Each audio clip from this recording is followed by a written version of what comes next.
He saw what it meant to them at the end. Big celebrations with the win in a London derby. Their first road trip of the season ends in victory. Just why were they celebrating that quite so much, do you think, Karen?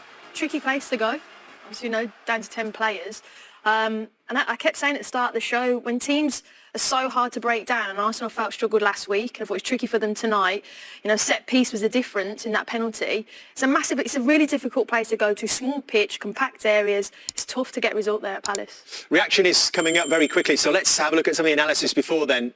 Penalty award goes Arsenal's way, first of all. Sam Johnson, I think Gary, he's got a decision to make here, hasn't he? Yeah, look, it's clever from Arsenal. We always I marvel now at the sort of detail of the free kicks and the sort of set pieces that teams come up with. The little block at the near post just stops Lerma getting out. And look, I think Sam Johnson goes for it. I always think if a keeper's going to go down there, once you put your arms out, you've got to pull your arms away at the last minute. I know this is quick decision making. I know it's under pressure. I know it's fast. But, you knew straight away. You could see he was always going to get a look at Nketiah. He's there. He's always getting it first. He's waiting for Sam Johnson to commit. Don't commit. Go down. Look to block the shot if he shoots. But pull your arms away. You saw the claim as well for a potential foul in the build-up. Jamie, what did you think? No, I don't think there was enough in there for a foul. It's obviously something that they blocked off. You see the situation. You see Thomas Partey's actually not looking at the ball. So I think straight away, if you're a Crystal Palace player, I think the two players here should be aware something's going on. He's not even looking at the ball. His job here is to block. And as I said, he doesn't really move. He doesn't really push them over.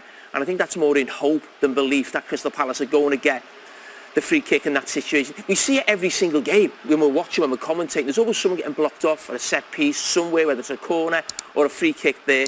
And I actually think I have to, say well done to Arsenal. That's very naive, I think, from Crystal Palace. It really is.